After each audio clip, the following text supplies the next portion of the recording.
खुदा के बगैर तुम हो बस एक नातवां कीड़ा। खुदा के बगैर तुम हो बस एक नातवां कीड़ा। मेरी ताकत से ही तुम्हें मिलता है सहारा। मेरी ताकत से ही तुम्हें मिलता है सहारा। मसीह यीशु के जलाली पुरफजल और फतमन नाम में आप तमाम लोगों की सलामती हो। उम्मीद करता हूँ आप सभी खैरियत से होंगे। आए हम खुदा के कलाम की तरफ कदम बढ़ाएं। यशाया 41 बाब 14 आयत मुबारक में कुछ यूं रकम है, हरासा न हो ए कीड़े याकूब। खुदा के कलाम का पढ़ा जाना, सुना जाना और समझा जाना हम सबों के लिए बाइस बरकत हो। खुदावंद का शुक्र हो, आमीन। मेरे किसी दोस्त ने, कलीसिया के एक शख्स ने मुझसे सवाल पूछा कि पादरी साहब, खुदा ने मुकद्दस याकूब को लफ्ज कीड़ा क्यों कहा, जबकि वो बड़ा नबी है, लेकिन फिर भी खुदा ने उसे कीड़ा कहा। मैं आपको बताना ये चाहता हूं कि जो हमने आयत पढ़ी है, लिखा है हरासा न हो ए कीड़े याकूब। सबसे पहले मैं बात करना चाहूंगा हरासा के ताल्लुक से। लफ्ज हरासा से मुराद किसी शख्स का परेशान, बेचैन, खौफजदा होना है। इस लफ्ज की फितरत यह है कि इंसान की अंदरूनी हालत जज्बात को जाहिर करता है। मसलन अकेला चलना, इम्तिहान का खौफ, दुश्मन का सामना। और बाइबल में इस लफ्ज को खुदा ने कई बार दोहराया है। मिसाल के तौर पे यशवा 8 बाब में खुदा ने यशवा से कहा खौफ ना खा और हरासा ना हो और आई पर चढ़ाई कर। और फिर आखिरी दफा जिक्री 8 बाब और 15वीं आयत में लिखा, खुदा ने कहा मैं यरूशलेम और यहूदा के घराने से नेकी करूंगा, बस तुम हरासा ना हो। खुदा हमें यह सिखाना चाहता है, बताना चाहता है कि तुम कभी परेशान ना होना, कभी बेचैन ना होना, कभी खौफजदा ना होना, क्योंकि मैं तुम्हारे साथ हूं। लेकिन आज हम इस बात पर गौर करते हैं कि खुदा ने याकूब से कहा हरासा ना हो, क्योंकि इस्राएल अपने दुश्मनों से परेशान थे और अपने आप को कमजोर महसूस करते थे।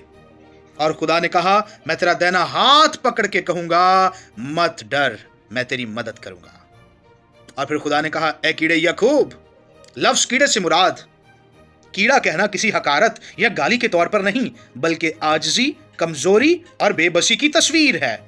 खुदा उनको बताना यह चाहता था कि दुश्मनों के सामने तुम मेरी ताकत के बगैर एक कीड़े जैसे हो, क्योंकि कीड़ा बेदफा होता है। और कीड़ों की हकीकत यह है, ज्यादातर कीड़ों के दांत, पंजे, हथियार नहीं होते। वो दुश्मन से लड़ नहीं सकते, बहुत नाजुक, नरम जिस्म के होते हैं और आसानी से कुचल दिए जाते हैं। वो दौड़ नहीं सकते, उड़ नहीं सकते, भाग नहीं सकते, बच नहीं सकते। और सोचें, एक छोटा सा कीड़ा जमीन पर रेंग रहा है, वो कमजोर और छोटा लगता है, वो अपनी हिफाजत नहीं कर सकता, आसानी से दबाया जा सकता है।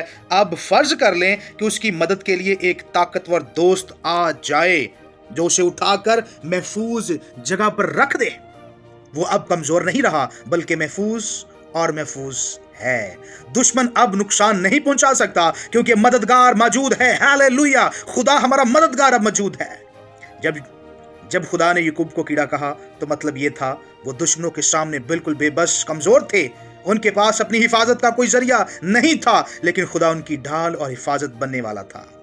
आमीन। आए एक मिसाल देखते हैं। कुजात की किताब उसके 16वें बाब में हमें मिलता है, शमसून नामी शख्स को खुदा ने ताकत दी थी, लेकिन वो अपनी जिस्मानी कुव्वत पर भरोसा करता है।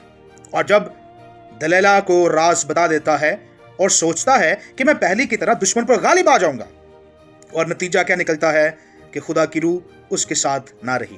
वो फिलिस्तीनियों के हाथों गिरफ्तार हुआ और उसकी आंखें निकाल दी गईं।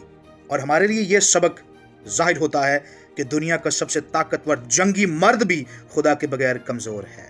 बेशक हम समझे हमारी बहुत ताकत है, हम अपनी ताकत से सब कुछ कर सकते हैं, लेकिन मेरे अजीजों याद रखें, यहां पर हमारे लिए जो एग्जाम्पल है, दुनिया का सबसे ताकतवर जंगी मर्द खुदा के बगैर कुछ नहीं कर सकता।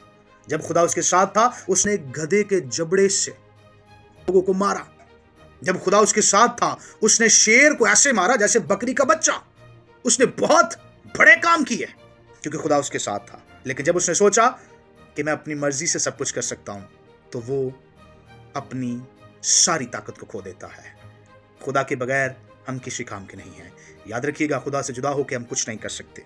और यूहन्ना کی انجیل 15واں باب اور 5ویں آیت میں لکھا ہے، خدا سے جدا ہو کر ہم کچھ نہیں کر سکتے۔ آج یہ فیصلہ میں آپ کے ہاتھوں میں دیتا ہوں، کیا آپ خدا کے ساتھ رہ کر فتح پانا چاہتے ہیں یا خدا سے جدا ہو کر؟ God bless you all.